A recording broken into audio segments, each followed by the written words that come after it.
O programa Fala Pra Mim é dedicado a todas as pessoas, preferencialmente aos pobres e em todas as suas lutas, conquistas e direitos. Os pobres sempre foram maioria, mas os pobres também sempre foram dominados pela grande minoria que detém o poder econômico.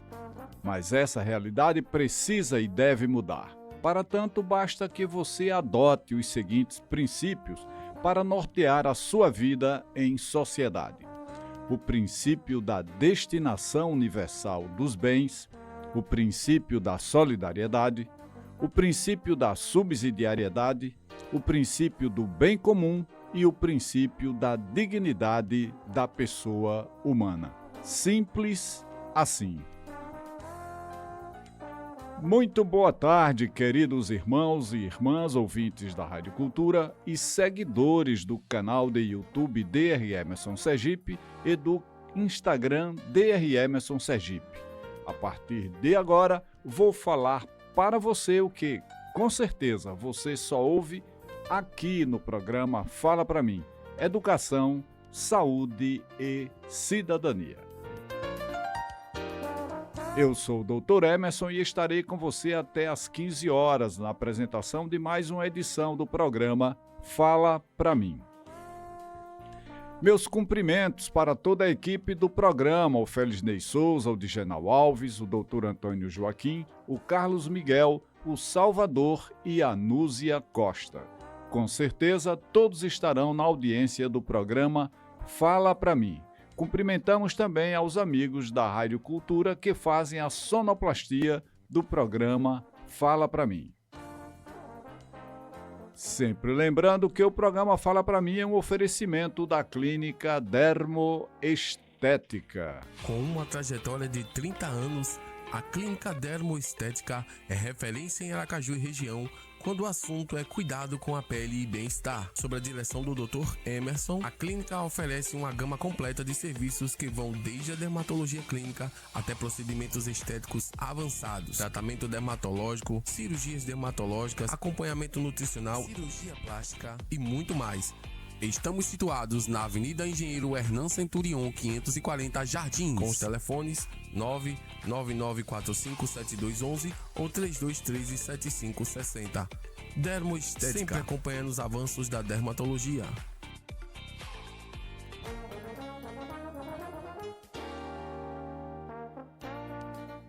O programa Fala Pra Mim também é um oferecimento da Apis Tecnologia e Comunicação Condominial. Conheça a Apis Tecnologia, segurança e inovação para o seu condomínio ou empresa. A Apis Tecnologia é referência em solução moderna para segurança e gestão condominial em todo o Brasil.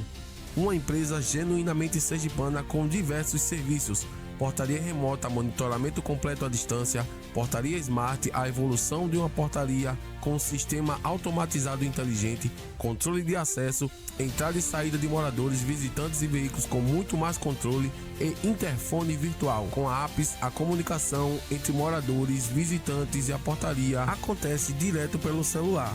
Estamos situados na Avenida Governador Paulo Barreto de Menezes, número 682, aqui na 13 de julho. Apis, tecnologia e inovação na palma da sua mão.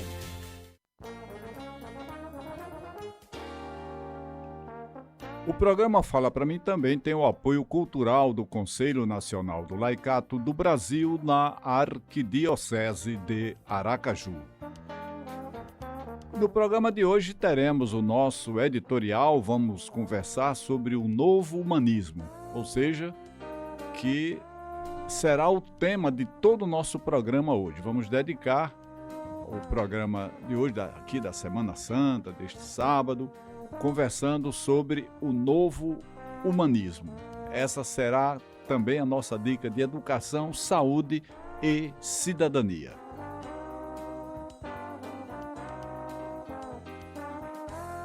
E para você participar do grupo de WhatsApp do programa Fala Pra Mim, envie uma mensagem para os números 999826704, 999826704 ou para o número 999569454, 999569454, solicitando então a sua participação no nosso grupo de WhatsApp, e você receberá vídeos, receberá comunicações relacionadas ao nosso programa Fala Pra Mim e também ao podcast Fala Pra Mim, que acontece toda segunda-feira a partir das 19h30. E também para fortalecer os nossos canais de YouTube e Instagram Dr. Emerson Sergipe, peço a todos vocês, nossos queridos e queridas ouvintes, que se inscrevam, curtam e compartilhem as informações dos nossos canais de YouTube e do canal do Instagram Dr. Emerson Sergipe. Todos os programas Fala Pra Mim e todos os podcasts Fala Pra Mim ficam salvos em nosso canal de YouTube. Você pode rever, pode compartilhar e, mais uma vez, reforço, se inscreva em nosso canal, tá bom? A partir de agora, em nome de todos os ouvintes do programa Fala Pra Mim, teremos o nosso editorial. Fala Pra Mim. Fala Pra Mim. Editorial.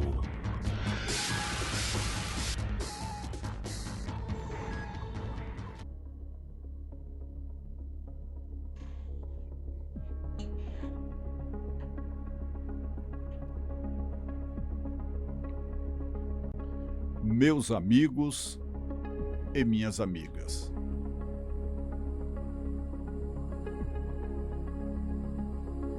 Segundo o padre vicentino Eliseu Wisniewski, mestre em teologia, ele afirma: diante dos crescentes e graves retrocessos civilizatórios que priorizam interesses mesquinhos em prejuízo do adequado exercício da cidadania, a obra coletiva O Novo Humanismo, Paradigmas Civilizatórios para o século XXI, a partir do Papa Francisco.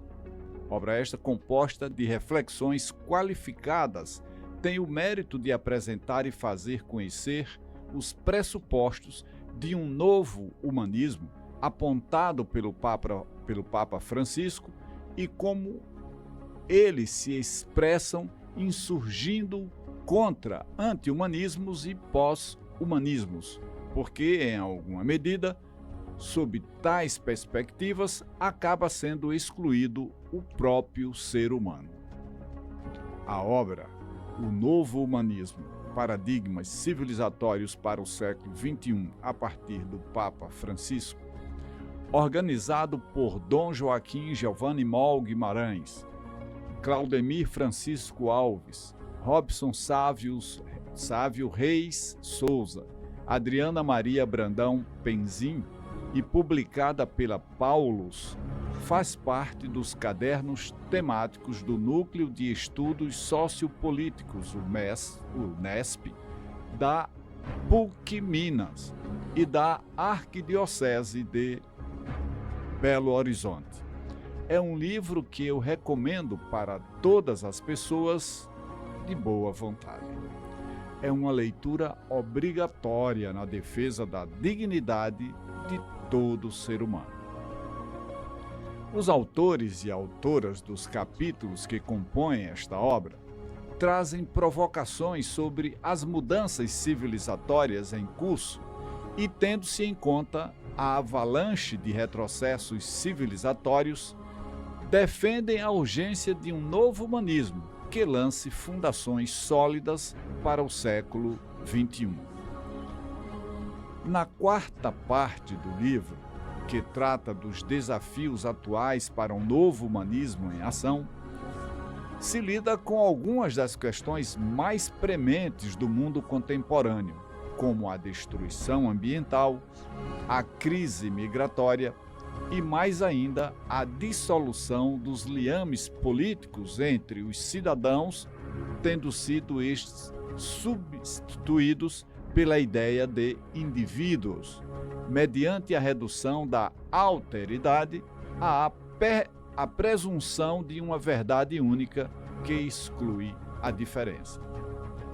Nesta obra, As duras palavras proferidas contra o capitalismo, ditas pelo Papa Francisco, não são feitas em função de preferências ideológicas, mas de uma percepção de quem percebe o mundo a partir de uma perspectiva eco-humanista, de que o processo civilizatório iniciado na Europa entre os séculos XV e XVI ultrapassou os limites toleráveis pela humanidade e pelo planeta e chegou ao seu fim como projeto humano possível. O capitalismo não é mais suportável e o processo civilizatório que se desenvolveu, conduzido por ele, se esgotou. Sua falência se mostra pelo progressivo e acelerado processo de exclusão dos seres humanos e destruição do ecossistema e pela sua total incapacidade de propor soluções criativas e viáveis para reverter a situação. Frente a isso, o anticapitalismo não é um posicionamento motivado por ideologias, mas um imperativo ético, e as raízes da crítica ao capitalismo se encontram também nos sermões dos padres da Igreja. As raízes da crítica ao capitalismo estão fundadas nas ideias de justiça e rejeição às diferenças sociais e, assim sendo, essas duas linhas se entrecruzam em uma retomada dos ensinamentos do Papa Francisco para concluir que, nas últimas décadas, o sistema capitalista está chegando ao seu estado mais puro e, nesse estágio, mostra-se mais radicalmente associado a uma deterioração das condições de sobrevivência do ser humano e da natureza. Pense nisso.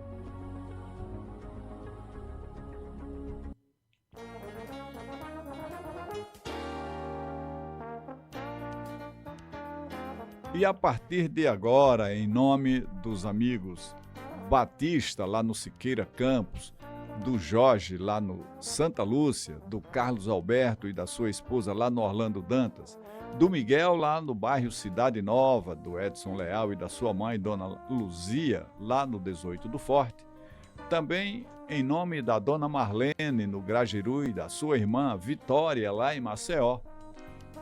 Também em nome do João Bosco Lima e da Cátia Machado Lima, meus amigos, lá no São José.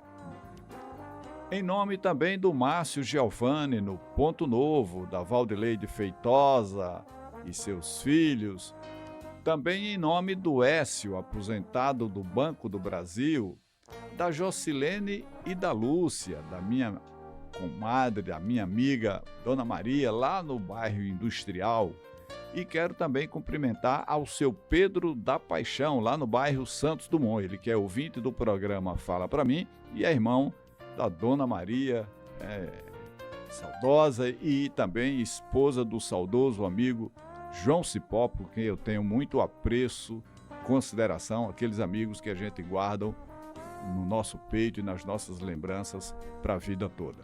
Então, cumprimento a todos vocês. E também, ainda em nome do Padre Soares, da paróquia São Pedro Pescador, do Padre Anderson Gomes, da Catedral, do Padre Cristiano Silvestre, em Itabaiana, em nome da Irmã Moraes, do Dom José Palmeira Lessa, do Dom Genivaldo e do Dom Josafá, teremos as nossas dicas de educação, saúde e cidadania.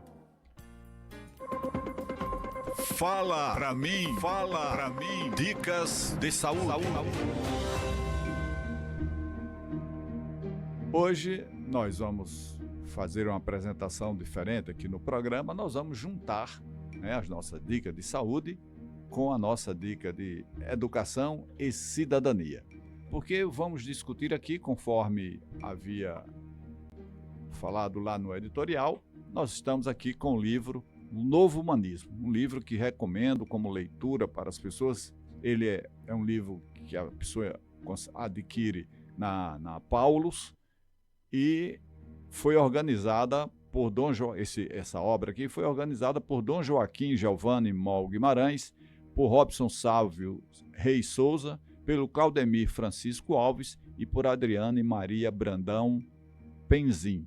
E aqui, nesse livro, nós temos um dos capítulos que é escrito pelo nosso Dr. César Brito, advogado, conhecido por todos os sergipanos aqui, e que escreve também um dos capítulos sobre o novo humanismo. Tema tão necessário que precisamos abordar e discutir, por isso que nós estamos dedicando todo o programa hoje para essa discussão.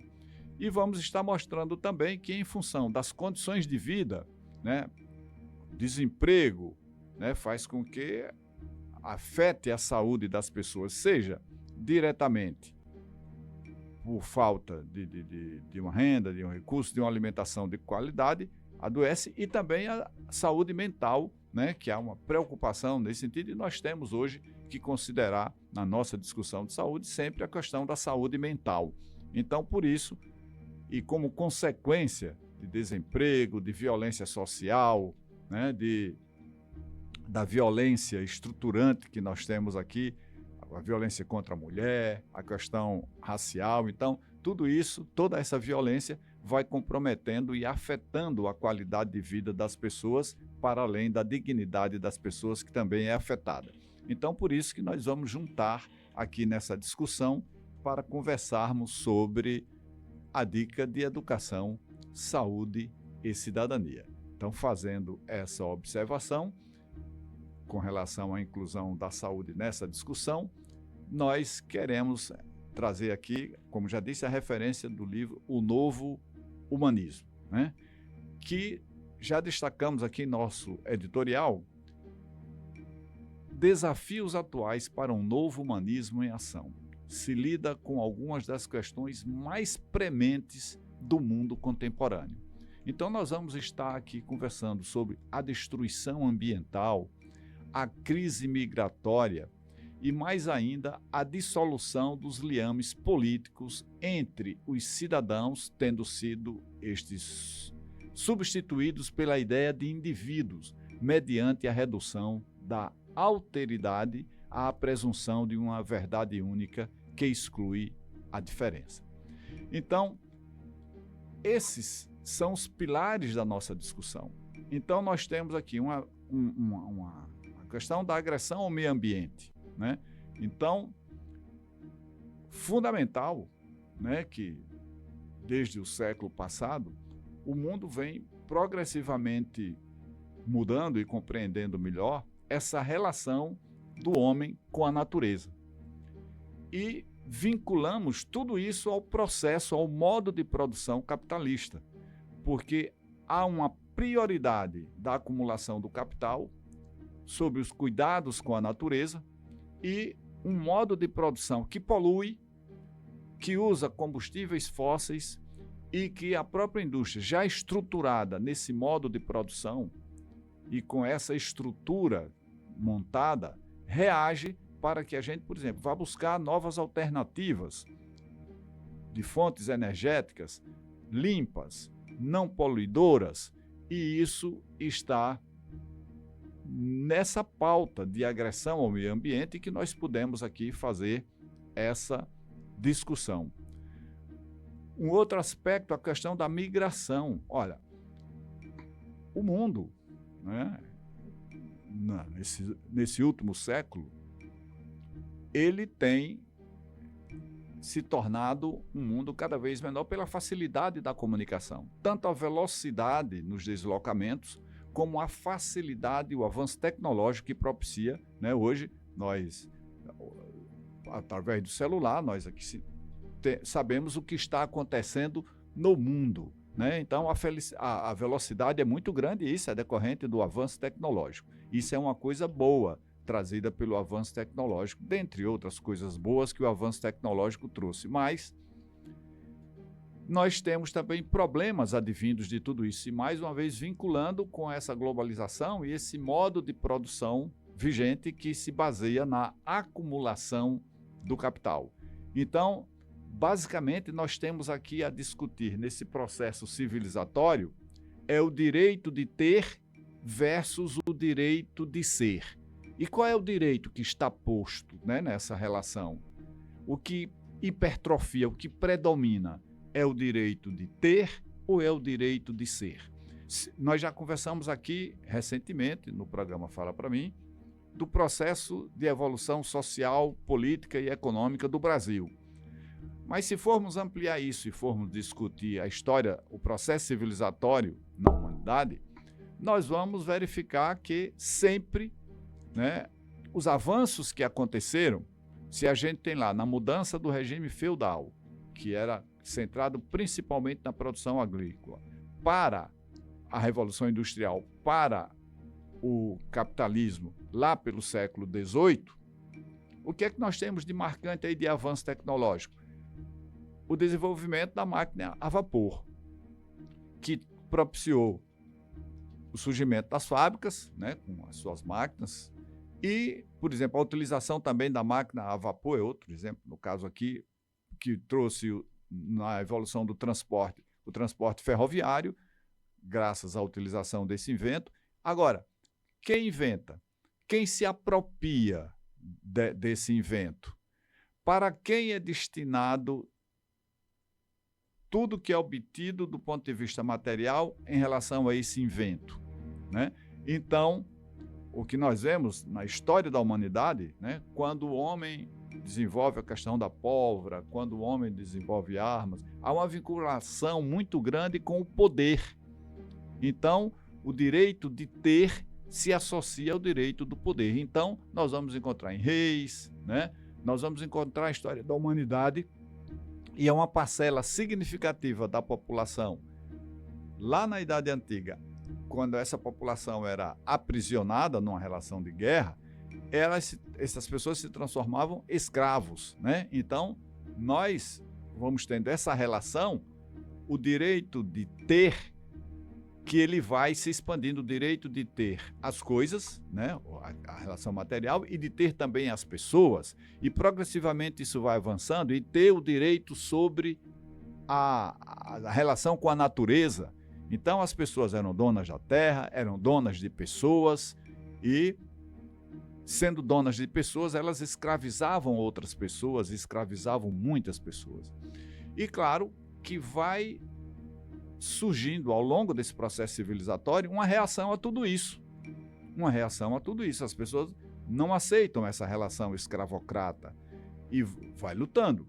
Claro, quem detém o poder, e esse poder se mantém porque tem os meios de produção, tem as armas, né? E aí tem a posse da terra, e essas pessoas vão se impondo também pela força. Então nós vamos ter as relações violentas surgindo na sociedade. O próprio regime escravocrata, enquanto forma de produção, está também relacionado com muita violência, né? Enquanto modo de produção, está relacionado também com muita violência. Importante entendermos isso. E as pessoas vão lutando. Luta a primeira pela vida, a luta pelo direito de ir e vir, e isso vai avançando, né? Vai lutando. Consegue-se com as revoluções que aconteceram no século XVIII, Revolução Francesa, Revolução Inglesa, Revolução Americana. Essas revoluções vão trazendo a mudança da estrutura do poder, antes concentrado no poder absoluto dos reis, e aí se torna agora tripartido. Na República nós vamos ter o poder executivo, o poder judiciário, né, e o poder legislativo. Mas sempre nós vamos verificar que o direito de ter a acumulação, a posse da terra, a posse de outras pessoas, a posse dos meios de produção, isso é uma relação que nós temos que estar atentos, e é fruto também dessa discussão. Quem predomina na sua concepção, o direito de ter ou o direito de ser? É justo que o direito de ter predomine sobre o direito de ser humano? Então nós temos qual é o direito que está posto, o que é que predomina nessa relação. Então nós temos que entender esse processo para que a gente possa entender o mundo atual, entender a nossa realidade, e não entender que tudo isso é natural, que é assim mesmo, que não tem de outro jeito. Não. O novo normal é assim mesmo, tem que ser desse jeito. Não pode ser desse jeito, absolutamente, por negar a dignidade das pessoas humanas. E aí vem um cenário já agora mais moderno desse processo civilizatório dentro desse modo de produção capitalista, que é a concepção de cidadão substituída por indivíduo. Então isso trabalha a mente e o coração das pessoas no sentido que as pessoas, né, nesse individualismo, só pensem em si. Então, é o individualismo exacerbado, só importa o que eu quero, o que me interessa, eu vou deixando de lado a questão da subsidiariedade e da solidariedade, que são princípios que nós dizemos que norteiam aqui, por exemplo, o programa Fala Para Mim, são princípios extraídos, né, da doutrina social da Igreja, que mostra lá a importância da dignidade do ser humano, a importância do respeito à mãe natureza, à casa comum, e nós temos também que desenvolver nas nossas relações sociais, seres sociáveis que somos, temos que desenvolver a solidariedade, a subsidiariedade, né? Então, é fundamental que tenhamos a dignidade do ser acima do direito de ter, né? Então, as pessoas estão acima. Isso é importante e a gente precisa entender para entendermos essas relações. Então, nesse processo de individualismo que vai acontecendo, e é preciso que a gente analise, o programa Fala Para Mim traz aqui uma discussão que não é o dia a dia, que não é o comum do raio da gente fazer essas reflexões e entender esse processo. Então, no processo civilizatório, à medida que esse modo, nós dissemos lá no editorial, começa lá século XVI, século XVII, século XVIII, essa mudança, porque as coisas acontecem no mundo, nós temos épocas, então, por exemplo, nós poderíamos falar da história antiga, né, da Idade Média, da modernidade, hoje já vivenciamos a pós-modernidade, mas entre essas mudanças de época, nós temos uma época de mudança, um período de mudança, um tempo de mudança. As coisas não acontecem, de noite nós fomos dormir, era desse jeito, agora nós acordamos, é desse outro jeito. Não é assim que funciona, as coisas mudam lentamente ao longo do tempo. Então, há toda uma fase, né? Existem autores que defendem, por exemplo, a mudança do feudalismo para o capitalismo levou séculos, né? E as coisas foram acontecendo. Tinha lugares do mundo em que o capitalismo ainda não estava desenvolvido, e por locais e por tempo diferente, de maneira que nós vamos compreender, para que toda mudança seja considerada estabelecida, nós passamos por um longo período, por uma época ou por um tempo de mudança, para que se concretize a mudança de uma época, tá? Então nós estamos evoluindo, e nesse processo do capitalismo, que começa lá século XV, XVI, XVII, tá? E vai se consolidar historicamente em 1789 com a invenção da máquina a vapor, e nós temos então essa mudança. Mas tudo isso vem se caracterizando na história humana, não podemos perder essa referência, com a vinculação do direito de ter, né? Isso está associado ao poder. Então, quem tem o econômico, quem tem os meios de produção, quem tem as armas, quem tem as terras, esses têm o poder, né? E quem não tem isso vai estar, em determinado momento da história, submetido à condição do escravocrata, trabalho na condição escravocrata, e nós vamos ter, então, ter esse discernimento, compreender tudo isso. E então, nessa fase agora, o capitalismo já tem, desde 1789, tem diversas fases do capitalismo. Nós temos hoje um liberalismo, e que nessa fase as próprias contradições do capitalismo, onde por mais que se fale que precisa melhorar as condições das pessoas, tal, na realidade, no mundo, aumenta ao longo do tempo o número, a quantidade, a condição de empobrecimento da maioria das pessoas. Então, as pessoas estão empobrecidas, não obstante esse discurso. E aí, quem tem o domínio do poder, ele tem o domínio da comunicação sobremaneira. E precisa estabelecer uma narrativa para que as pessoas entendam isso. Então, não tendo resposta efetiva para resolver o problema do empobrecimento da maioria da população, então vai se estimulando nessa população para que ela não fique revoltada, para que ela não tenha percepção da sua realidade, e aí é fundamental que a população não perceba as razões, né, e como se dão as relações sociais, vão criando narrativas que fazem com que a população, então, hoje se estimula muito o individualismo. Pense em você, né? Você é que tem que lutar por você mesmo, não tem essa história de coletivo, não tem essa história de solidariedade, você é quem tem que resolver seu problema. E aí vai avançando nisso. Você é um empreendedor, você tem que se tornar um empresário, patrão de você mesmo. Por quê? O capitalismo sabe que uma das consequências principais é a questão do trabalho. Tanto que essa obra do Novo Humanismo tem como foco a questão do trabalho como uma questão central, né? Então, o capitalismo sabe que o desemprego aumenta e que o capitalismo não tem resposta para a questão do desemprego. Então, vamos estimular, vamos para o individualismo, as pessoas só vão pensar nelas, e vamos estabelecer o salve-se quem puder. Você agora é empresário, você é patrão de você mesmo. Vamos, a relação do trabalho precarizada, não tem cobertura, então como é que a gente... Olha, entendendo a grande compreensão que as pessoas precisam ter, é o direito de ter e o direito de ser. Né? Então é isso que está em confronto. Nessa selvageria do direito de ter, esquece da solidariedade. E as pessoas, então, vão lutar no individualismo para que ela consiga. Salve-se quem puder. Quem não puder, dane-se. E é este cenário que vai predominando na perspectiva da própria contradição do capitalismo, que não tem resposta concretamente para a maioria da população. Então, quanto mais um país, um estado, um município tem o predomínio da população empobrecida, mais esse município, esse estado, esse país depende do Estado, depende do serviço público.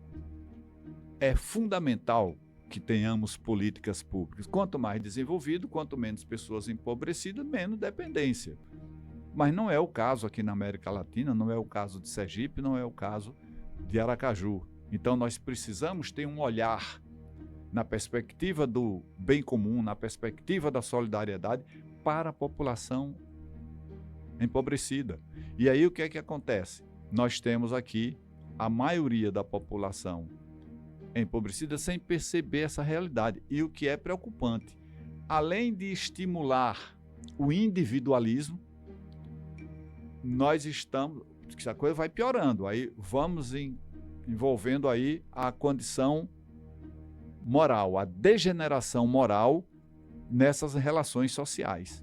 Então, vamos promovendo essa degeneração moral nesse cenário do individualismo. Então, é um individualismo que diz assim, olha, você só tem que pensar em você e os meios para você conseguir as coisas, pouco importa, tá? Então, se você... Hoje, o que é que nós temos?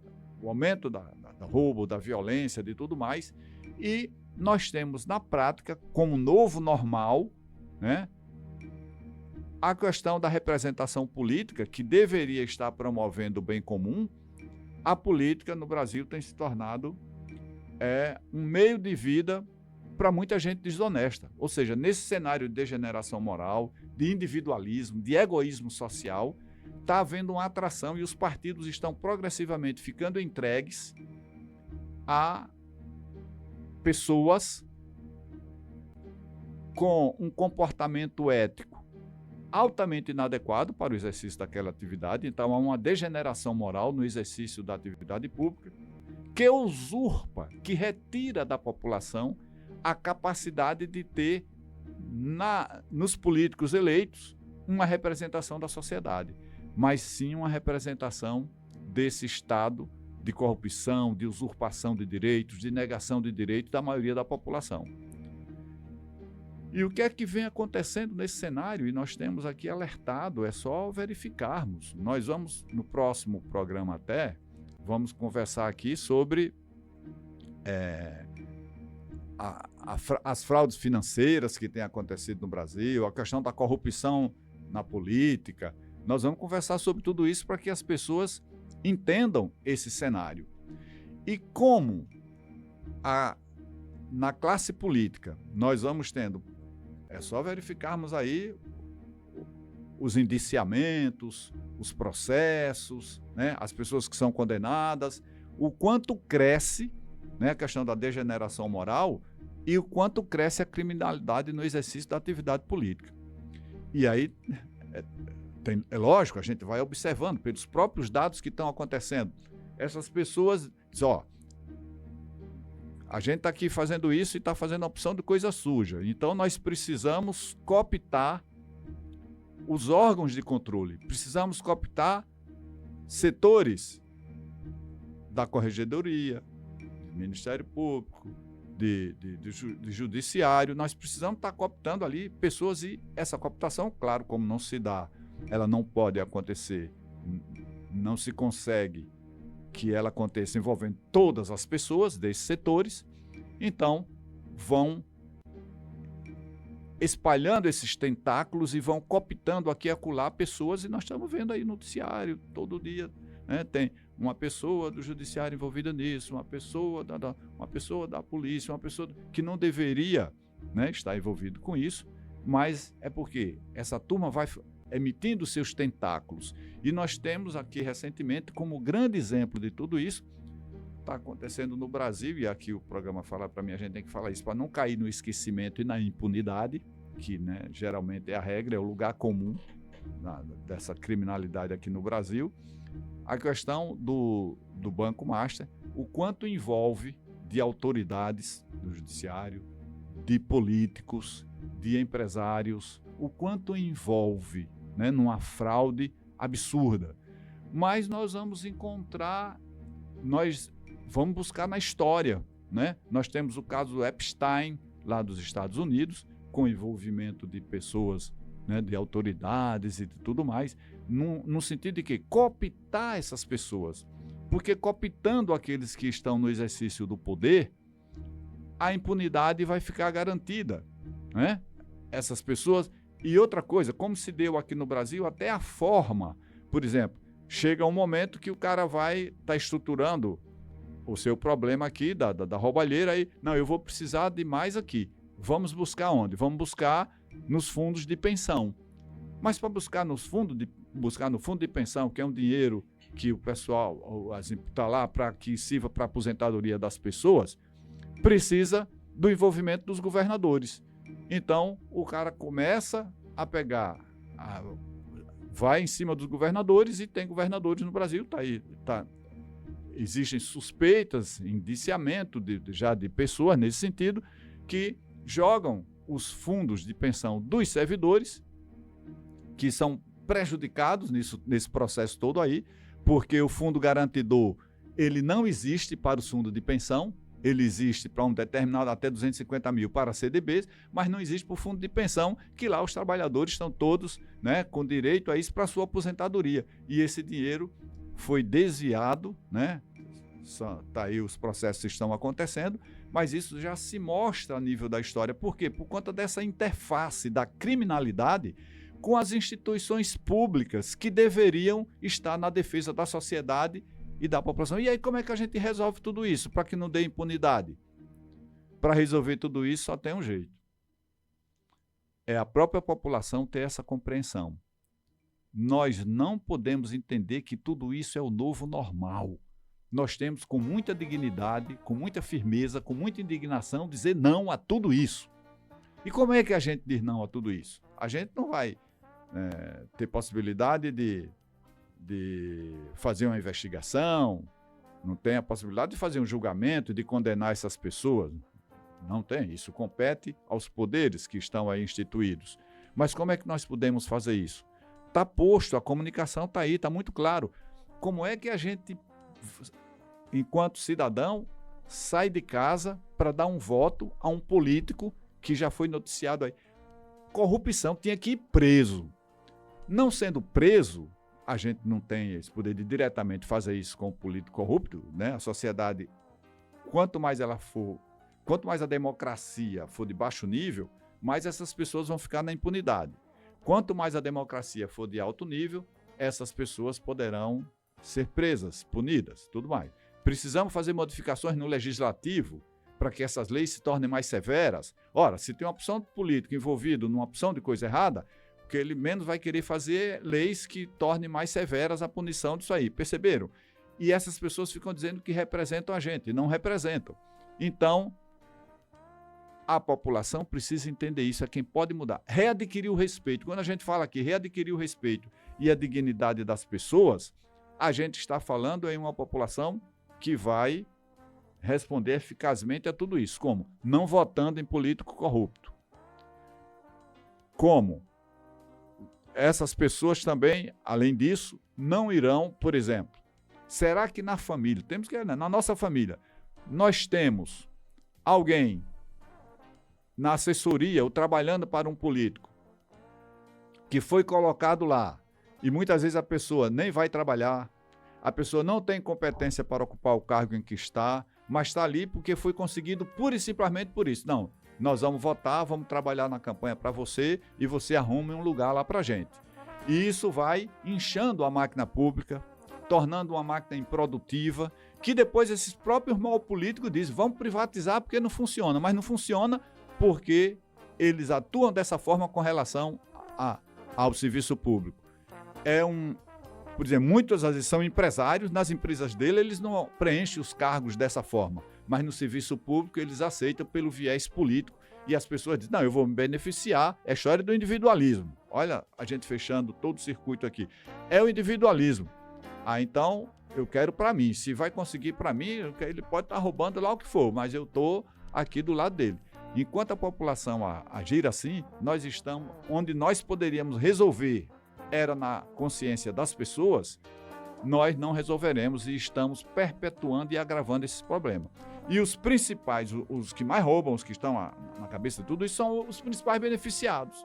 E a população vai ficar pagando a conta, como nós vamos mostrar aqui na questão do Master. Quem está pagando essa conta todinha, a conta dos uísques e dos vinhos e dos hotéis e dos shows, quem paga essa conta, no final das contas, é a população que está pagando isso. Mesmo quem não está investindo em bolsa de valores, em ações, por exemplo, a questão dos fundos de pensão, essas pessoas estão pagando essa conta porque esse dinheiro é tirado desse dinheiro todinho que está saindo das pessoas para que possa fazer toda essa festa, toda essa fraude, né?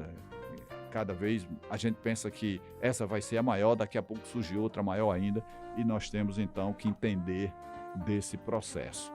Porque quem vai vigiar esses políticos? Aí nós estamos vendo problemas nos controles, né? Nas autoridades que deveriam vigiar essa opção de coisa errada que está sendo feita, essas pessoas estão sendo coniventes. Então, quem vai vigiar os vigias? A população. Ou a população compreende isso e pressiona nesse sentido, ou nós vamos naturalizar essa criminalidade e aí cada vez mais vamos avançar e cada vez vai ter violência urbana e cada vez mais vai ter gente empobrecida, gente em necessidade, apesar de estar trabalhando, estar lutando para a vida, mas não consegue porque esse sistema é um sistema que não faz justiça distributiva e é um sistema centrado no poder e, consequentemente, no direito de ter, tá? E não no direito de ser humano, de ter dignidade, de ter emprego, de ter moradia, dessas coisas todas. Então, nós precisamos estar fazendo essa compreensão, né? Esse entendimento para que a gente possa poder, então, avançar nesse processo. Um outro aspecto que nós queremos destacar aqui, estamos fazendo isso, entendendo o processo civilizatório, é a organização da vida na modernidade estendida, né? Porque nós falamos que lá desde o século XVIII que nós temos um modelo capitalista e esse modelo vai se estendendo, vai ganhando sobrevida, vai prolongando às custas de quê? Hoje, do avanço tecnológico, nós temos o cotidiano e a algoritmização. Então, onde é que isso impacta, né? As transformações ocorridas na modernidade, que anunciaram a entrada em uma nova fase para sociedades e culturas, né? Chegamos à modernidade, refere-se a estilo, costume de vida que emergiram na Europa a partir do século XVII e que posteriormente se tornaram mais ou menos mundiais em sua influência. Então, nós já conversamos aqui que temos um tempo de mudança. E esse tempo de mudança é marcado, sobretudo nos tempos atuais, pelo aprimoramento de uma cultura digital que se baseou em avanços informacionais provocados pela criação de sistemas de algoritmos. Hoje, nós vamos falar tudo isso, né?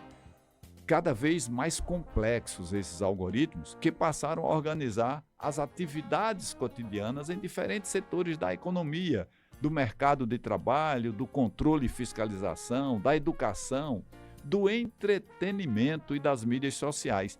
Então, hoje, há um controle permanente das mentes e das emoções. Então, quem tem esse controle, né? É por isso, por exemplo, que nós estamos vendo aí uma das formas de pressão hoje com relação ao Brasil é, por exemplo, o Brasil estabeleceu aqui o Pix. E olha, americano de vez em quando se volta aí para estar reclamando, o atual presidente americano, notadamente, para criticar essa história do Pix, do Pix por quê? Porque é um modelo aqui nacional, é genuinamente brasileiro, desenvolvido aqui e que as pessoas não entram nos cartões, né, das grandes empresas americanas. Então, estão pressionando para que a gente não faça, que tem que acabar com isso, porque tem que esse dinheiro fluir totalmente para os americanos. Então, nós precisamos entender isso. E essas pessoas, as Big Techs, eles têm a condição da informação, né? Então, a gente sabe que lá desde o início, Facebook, essas coisas todas, essas empresas trabalharam em como ter informações. Então, tudo que nós fazemos, vai permitir localização, o que é que nós estamos fazendo, o que é que nós estamos comprando, do que é que nós gostamos. As pessoas hoje sabem o que é que a população gosta, faz, deseja, e aí eles atuam. Claro, usam isso para o comércio, usam isso para a política, né? E vão usando para o controle da população. De maneira que as pessoas são controladas, têm as suas mentes e as emoções controladas, e aí eles estabelecem as narrativas. Então, você tem que criticar qualquer coisa diferente, você é estimulado a pensar de determinada forma e a condenar tudo que não represente aquele modo de pensar. Então, isso é importante entender nesse controle das emoções e das mentes através desses algoritmos. Então, o avanço tecnológico, ele traz coisas boas, mas também traz muitas coisas, e aí ele é controlado sobremaneira pela turma que tem o controle do poder econômico e é o controle do direito de ter, né? Então, tudo vai funcionando para que cada vez menos gente tenham o direito de ter, enquanto a maioria da população tem negado o direito de ser, né? O direito de ser. Mas o Papa Francisco propõe em sua encíclica Laudato Si, um humanismo digital integral, integrando as pessoas, integrando essas pessoas com a natureza, né? Nós não somos dono do mundo, nós convivemos com o mundo. Nós temos que estabelecer essa relação com os diversos seres, nessa relação integrada, que busque promover a partir das contribuições positivas das lógicas digitais. Existem as contribuições positivas das lógicas, das lógicas digitais. A gente tem que evitar o mau uso e reconhecendo os seus limites. O desenvolvimento do ser humano como um todo é o que deve ser buscado, o respeito à sua dignidade, e a consciência das pessoas, né? As pessoas precisam estar conscientes, não serem enganadas o tempo inteiro, né? Não ter um modelo baseado no direito de ter, que nega o direito de ser às pessoas, que aí nesse processo as pessoas adoecem, perdem a saúde, perdem o emprego, perdem a dignidade, só perdem. E essas pessoas, cada vez menos gente, acumulando nessa relação do ter e da negação do direito de ser, da negação da dignidade das pessoas. Então, nós temos que dar essa garantia da dignidade, da consciência às pessoas e a todos os seres humanos, sem discriminação, sem exclusão. Temos que buscar o bem comum, temos que buscar o bem viver. Isso é, ou nós entendemos isso, as pessoas empobrecidas, elas não podem naturalizar esse modelo de Estado concentrador de renda e entender que só existe essa forma, essa narrativa única. Isso é plantado na cabeça das pessoas. Mas nós precisamos entender que tudo isso precisa mudar. Aqui no livro do Novo Humanismo se discute a questão do trabalho, e aí se discute em profundidade, como chave da questão social. É o principal, está na base. É a vinculação. Quando a gente fala em dignidade, a gente fala em trabalho, a gente fala em moradia, principalmente em educação, saúde, na presença do Estado, nas políticas públicas, mas o trabalho é a chave da questão social. É o fator essencial da humanização. Nós estamos falando aqui, novo humanismo, temos que discutir o trabalho. E o mundo do trabalho vem se alterando rapidamente nos últimos 20 anos, né? A internet, as tecnologias digitais, a informalização, a precarização da relação de trabalho. Nós tivemos reformas trabalhistas aqui no Brasil que só precarizaram. É impressionante, eu vejo hoje pessoas pobres aí dizendo ridículas, não quero ter CLT, não quero ter, tá, e tem o quê? Qual garantia? Agora, vamos pensar coletivamente, vamos ver, a maioria das pessoas está se dando bem nessa relação. Se a maioria das pessoas estivesse dando bem nesse cenário de todo mundo ser empreendedor, beleza, tá ótimo. Mas não é essa a realidade. A maioria da população está em dificuldade e é em dificuldade crescente. Aí nós tivemos a precarização das relações trabalhistas, nós tivemos a desregulamentação sempre voltada ao interesse do direito de ter. Tudo isso é controlado por quem detém o poder econômico, vai deter o poder político e vai fazer as modificações na lei que interessam ao direito de ter mais, de acumular. E, consequentemente, quando poucas pessoas têm cada vez mais, a maioria vai ter cada vez menos. Isso é empobrecimento. Então, terceirização. Vem aí a questão da inteligência artificial. Nós vamos usar para quê essa inteligência artificial? Para o bem comum ou vai ter um mau uso?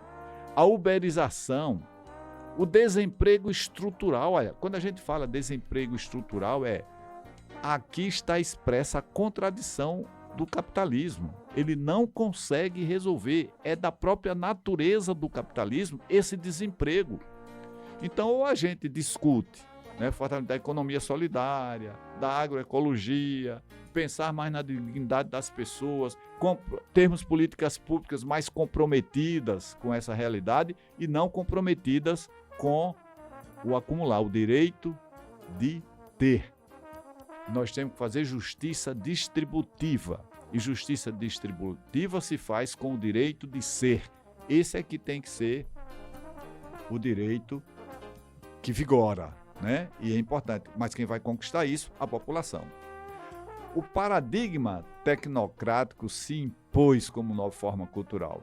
E nesse novo paradigma tecnológico-industrial não há mais trabalho para todos, resultando em milhares de descartados do mercado de trabalho. É o desemprego estruturante do capital. Não pode dourar a pílula, pode negar, pode dizer uma opção de coisa, mas o desemprego é estruturante. Nós temos que rediscutir na perspectiva do novo humanismo. Então, estamos vivendo os impactos da quarta revolução industrial no mundo do trabalho, caracterizado por quê? Ameaças, diminuição das oportunidades e quais são as projeções que precisamos fazer. Então, isso depende muito da compreensão e da luta que a população estabeleça com relação a isso. Mas, diante desse cenário, precisamos entender que existem as possibilidades de um outro mundo do trabalho, né? Prioridade das pessoas sobre o capital, o trabalho e a remuneração digna como um direito humano, a solidariedade como opção, novas formas de sindicalismo e novas estratégias. As pessoas têm que entender isso, têm que entender esse processo, é extremamente importante, tá? Então, muito cuidado, e aí, passando um pouco, retornando e aprofundando mais um pouco o que o César Brito escreve nesse livro Novo Humanismo, fala do novo normal ou a velha exploração? E aí, você acha que é um novo normal ou é a velha exploração se ajustando para que continue prevalecendo o direito de ter e negando o direito de ser? Então, nesse capítulo do livro, que analisa os impactos criados pelas novas tecnologias em tempos recentes, o César Brito constata que tais inovações não constituem uma novidade histórica, uma vez que toda inovação, ao irromper, sempre pertence a alguém que dela se apropria, beneficiando-se de seus produtos. Do outro lado, quem é que está? Ficam aqueles que experimentam mais diretamente as consequências nefastas das mudanças e restam alijados dos principais benefícios que elas produzem, ou seja, estão expostas às contradições a partir do trinômio direito de ser, direito de ter e direito posto. Essa é que é a equação final. A justiça está sendo distributiva? Não, porque se tivesse, não estaria a maioria da população empobrecida. Então, está prevalecendo é o direito de ter. Então, nós precisamos fazer com que prevaleça o direito de ser. E isso é uma luta que a população é que vai ter que conquistar. A população, ao longo da história, né, nós tivemos, na história do Brasil mesmo, tem as revoltas, né, aconteceram muitas revoltas, era o povo lutando, indo lá buscar os seus direitos, porque se ficar esperando, nós vamos ter apenas o direito de ter sendo colocado em prática. Então, sobretudo, as contradições referentes ao direito de trabalho, hoje enormemente tomado de assalto, onde apenas uma visão humanista seria capaz de cobrir e de coibir a exploração e de inverter a lógica que tem fortalecido o direito de ter, negando o direito de ser. A gente tem repetido isso muito no programa de hoje. O novo humanismo, segundo o Papa Francisco, chama atenção para o processo de desumanização da vida, ou seja, numa visão reducionista do ser humano. Individualismo, alheio à transcendência e indiferente à ecologia, não respeitando o meio ambiente. Que ele faz remontar aos pilares da racionalidade moderna. Então, é uma filosofia cartesiana e uma filosofia kantiana. O que é que ele nos ensina? O que é que esses filósofos nos ensinam? Precisa chegar a um conhecimento prático que permitisse aos seres humanos se tornarem senhores e possuidores da natureza. Por sua vez, a pretensão kantiana eleva o humano à posição de sujeito, provedor de sentido e fonte de inteligibilidade. Essas pretensões desencadearam uma profunda degradação ambiental e social, e estas não se resolvem com medidas meramente ocasionais. Exige uma nova antropologia, mais especificamente uma nova forma de entender o humano e sua posição no mundo.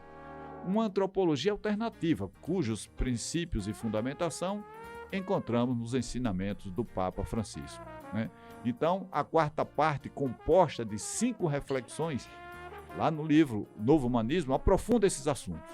O pilar ausente da paz. Então, nós temos o cuidado ambiental, os direitos e responsabilidades, o cuidado com os outros seres humanos, especialmente com os grupos minoritários, e o cuidado com o planeta, que brotam dos mesmos imperativos morais. A importância de promover a proteção ambiental e a justiça climática, analisando como os movimentos sociais e os debates ambientais tentaram nossa compreensão de uma perspectiva antropocêntrica para uma perspectiva mais holística, mais humana, né? Compreendendo melhor este cenário de produção do bem comum, né? Então nós temos que discutir tudo isso, e nesse cenário o ecocídio, que é um 5º crime internacional contra a paz, precisa ser processado tanto no Tribunal Penal Internacional, assim como internacionalmente e também no sistema judiciário de cada país. Temos que discutir indivíduo, liberdade e modernidade política, né, nesse cenário, que é importante que a gente tenha essa compreensão, né, onde os indivíduos, cuidando apenas do próprio progresso material, abandonaram paulatinamente a ideia de política, coisa pública, e na medida que a delegaram para os representantes políticos, ou seja, houve uma colonização da esfera política para a esfera econômica e, como consequência do domínio dos diferentes aspectos da vida pelo mercado e a perda de valores essenciais à vida em sociedade. Pensemos sobre tudo isso, porque a solução está em cada um de nós. Precisamos ter essa compreensão e entendermos o direito do ser, o direito de ser, o direito de estar na luta pelo bem comum, pela solidariedade e pelos princípios da dignidade do ser humano. Tá bom? Fiquem em paz e no próximo sábado estaremos aqui com mais uma edição do programa Fala Para Mim.